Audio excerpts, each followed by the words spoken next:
তিন দিন পর আজ খুলেছে সরকারি বেসরকারি সব অফিস, ব্যাংক, বিমা এবং আদালত। সচিবালয় থেকে আরও জানাতে যোগ দিচ্ছেন সহকর্মী নূরে আলম। নূরে আলম, আজকে তো সচিবালয় খুলেছে, কি পরিস্থিতি দেখতে পালেন? স্বাভাবিক কার্যক্রম কতটা চললো? আর স্বরাষ্ট্রমন্ত্রী সেখানে কথা বলেছেন, তিনি কি বলেন একটু জানাবেন। এখন জন্ম সনদ দিয়ে খোলো বিকাশ স্টুডেন্ট অ্যাকাউন্ট। নিজের বিকাশ নিজে কর। সকাল 11টা থেকে সচিবালয়ের কর্মকর্তা কর্মচারীরা আসতে শুরু করেন। আমরা দেখি যে অনেকে বাড়িতে চলে গিয়েছিলেন, সেখান থেকে এসেছেন। আমার সাথে একজন কর্মকর্তার কথা হয়েছে, তিনি নরসিংদী থেকে আজকের অফিস করতে এসেছেন এবং তিনি আমাকে যেটি জানিয়েছেন যে পুরো রাস্তায় তার কোনো সমস্যা হয়নি, যদিও গাড়ি চাপ একটু কম ছিল। আর সেই সঙ্গে একটু জানিয়ে রাখি যে সচিবালয়ের চারপাশে কঠোর নিরাপত্তা ব্যবস্থা নেওয়া হচ্ছে। আমরা দেখেছি সেখানে সাধুয়া যান রয়েছে, পুলিশের বিজিবি সদস্যরা রয়েছেন, সেনাবাহিনীর টহল রয়েছে সচিবালয়ের সামনে। সেই সঙ্গে সচিবালয়ে আজকে যারা দর্শনার্থী আছে তাদেরকে প্রবেশ করতে দেওয়া হয়নি, কারণ দর্শনার্থীরা যে বিশেষ পাস নিয়ে সচিবালয়ে প্রবেশ করেন সেটি বন্ধ ছিল।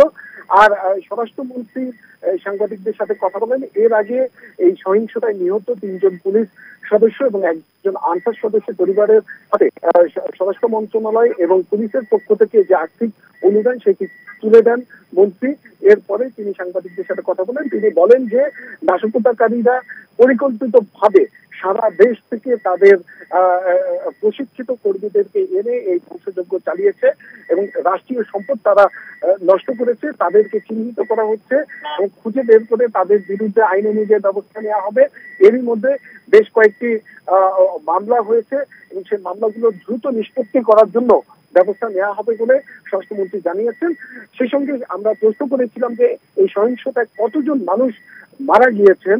তো সেই বিষয়ে স্বরাষ্ট্রমন্ত্রী দেখেন যে এই সুনির্দিষ্ট তথ্য এখন পর্যন্ত তাদের হাতে আসেনি।